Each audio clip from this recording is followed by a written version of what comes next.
हिंदुस्तान का तख्ता पलटी कर देंगे हम लोग। सूरत बदल देंगे हिंदुस्तान का। पूरा हिंदुस्तान के अंदर में हम लोग आगजनी कर देंगे पूरा। नमस्ते। क्या आपने कभी सोचा है कि भारत के दिल में, आपकी आंखों के सामने, आपकी ही गलियों में एक ऐसा खेल खेला जा रहा है जिसकी भनक तक इस देश की एजेंसियों को नहीं लगी? क्या आपने कभी कल्पना की होगी कि घुसपैठ सिर्फ सीमा पार रात में चुपके चुपके आती परछाइयां नहीं होती, बल्कि वोटर लिस्ट के जरिए नकली नागरिकता बनाने का एक संगठित, गंदा और सुनियोजित जाल है? क्या आपने सोचा है कि जिन मोहल्लों में आप रोज गुजरते हैं, वहां जो बच्चे क्रिकेट खेलते दिखते हैं, उन बच्चों में कितने भारत के नहीं बल्कि बांग्लादेश की जमीन पर पैदा हुए हैं? और क्या आपने इस खौफनाक सच्चाई का अंदाजा लगाया है कि यह सब सिर्फ भीड़ बढ़ाने के लिए नहीं, बल्कि हिंदुस्तान की जनसंख्या, राजनीति और वोटर डेमोग्राफी को इस्लामिक विस्तारवाद के मुताबिक तोड़ने के लिए किया जा रहा है? आज जो खुलासा आपके सामने है वह किसी अखबार के किनारे छपी छोटी खबर नहीं है। यह वो आग है जिसे किसी चैनल ने छूने की हिम्मत नहीं की। यह वह जहर है जो भारत की नसों में धीरे धीरे उतारा जा रहा है, और इसका केंद्र बिंदु है एक नाम, गफ्फार गुठली। 44 साल का यह मियाँ, 12 बीबियाँ, 24 बच्चे। सुनकर लगता है कि यह कोई मजाक है, कोई मीम है, कोई अतिशयोक्ति है।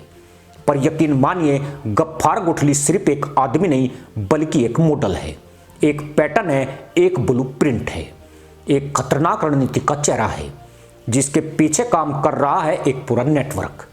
बांग्लादेशी रोहिंग्या सिंडिकेट, फर्जी दस्तावेज गैंग और स्थानीय राजनीतिक संरक्षण। पश्चिम बंगाल से लेकर असम, झारखंड, यूपी, दिल्ली, राजस्थान, मुंबई, हैदराबाद, जम्मू कश्मीर तक कहां नहीं फैला है यह जाल।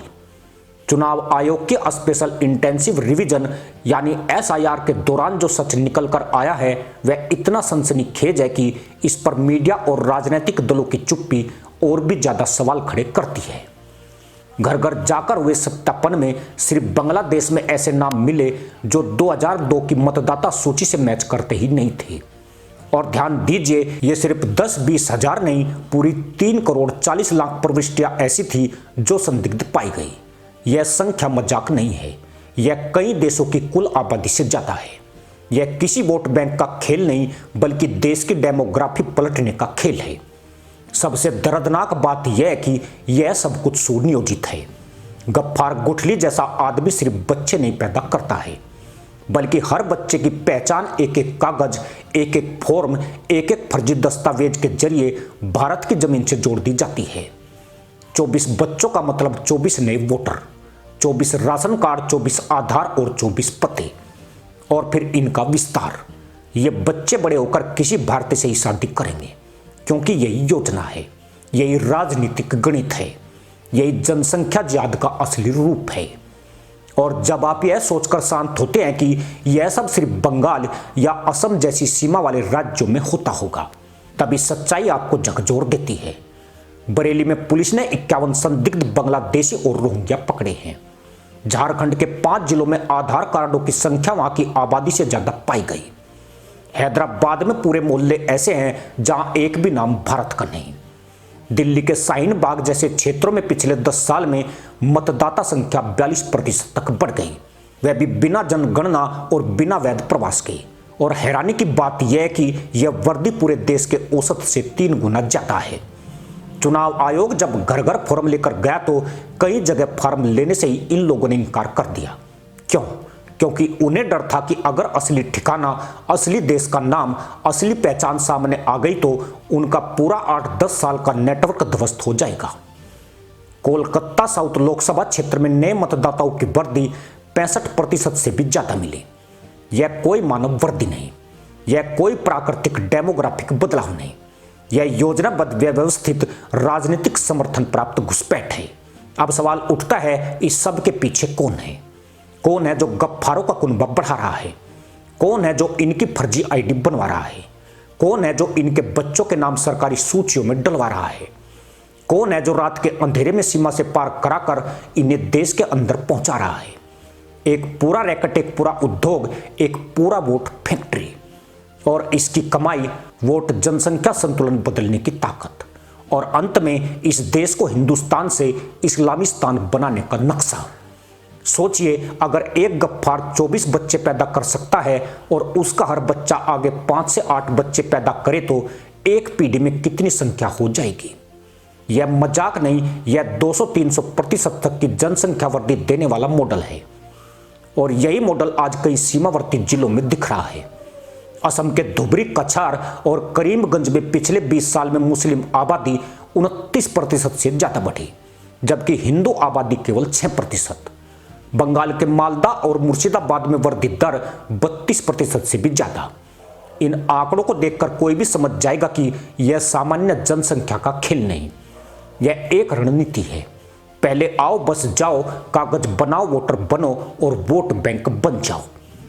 भारत की एजेंसियां इस खतरे को समझते हुए भी बिखरी पड़ी है।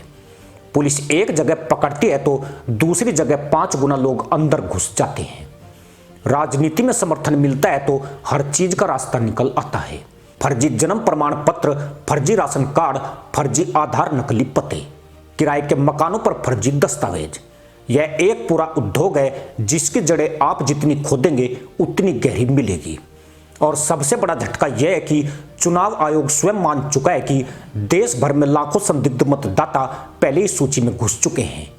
SIR में कई राज्यों में जो नाम हटाए गए वे सामान्य जनसंख्या की तुलना में 4 गुना ज्यादा थे। अब आप सोचिए, अगर हटाए गए नाम इतने हैं तो बचे कितने होंगे। साजिश की सबसे गहरी परत तो यह है कि घुसपैठियों को भारत में बसाने के लिए उसे किसी का बेटा, किसी का दामाद, किसी का बाप बनाया जाता है। एक फर्जी परिवार वृक्ष तैयार होता है। कोई भारत के किसी गांव के बुजुर्ग की पहचान के साथ जोड़ दिया जाता है कि यह मेरा बेटा है। कोई कहता है यह मेरी बहू है। कागज मिलते ही वह विदेशी नागरिक भारतीय बन जाता है। गफ्फार गुठली जैसा आदमी 12 बीवियों के जरिए सिर्फ अपनी पीढ़ी नहीं बना रहा, बल्कि विदेशी नागरिकों को कानूनी भारतीय बनाने का रास्ता खोल रहा है। आपके सामने जो खुलासा है वह सिर्फ एक कहानी नहीं, बल्कि एक डरावना भविष्य है। जिस दिन इस नेटवर्क को पूरी तरह नष्ट करने में देर हो गई, उस दिन भारत की डेमोग्राफी बदल चुकी होगी। और दुनिया का इतिहास कहता है, जहां डेमोग्राफी बदलती है वहां भूगोल भी बदलता है, राजनीति भी बदलती है और राष्ट्र भी बदल जाता है। भारत की सुरक्षा एजेंसियों को यह खेल अब रोकना ही पड़ेगा। हर शहर, हर मोहल्ला, हर गली पर निगरानी बढ़ानी होगी। अगर SIR जैसे अभियान पूरे देश में लागू नहीं किए गए तो आने वाले 10 साल में स्थिति ऐसी होगी कि भारतीय अपने ही शहरों में अल्पसंख्यक हो जाएंगे। यह कोई अतिशयोक्ति नहीं, बल्कि जनगणना वृद्धि दर और एजेंसियों की रिपोर्ट्स का साफ विश्लेषण है। गफ्फार गुठली तो सिर्फ एक चेहरा है। असल खतरनाक चेहरा वह विचारधारा है जो यह मानती है कि भारत की सीमाएं सिर्फ कागज पर हैं और जनसंख्या ही सबसे बड़ा हथियार है। गफ्फार के 24 बच्चे सिर्फ बच्चे नहीं, बल्कि राजनीतिक गोलियां हैं। कागजी नागरिकता के माध्यम से चलता यह हमला किसी बम से भी ज्यादा खतरनाक है। यह एक धीमी आग है जो जल रही है, फैल रही है, और अगर हमने इसे रोका नहीं तो यह उस दिन फट पड़ेगी जब बहुत देर हो चुकी होगी। दोस्तों, सच यही है। भारत आज 2 लड़ाइयां लड़ रहा है, एक सीमा पर, एक अपने घर के भीतर। सीमा पर गोली चलती है तो शोर होता है, खबर बनती है, लेकिन जब घर के भीतर घुसपैठ की आग लगती है तो कोई शोर नहीं करता। यही वह खतरनाक चुप्पी है जो भविष्य में भूकंप बनेगी। सवाल यह है, क्या हम इस आग को अभी बुझाते हैं या उसके भस्म होने का इंतजार करते हैं?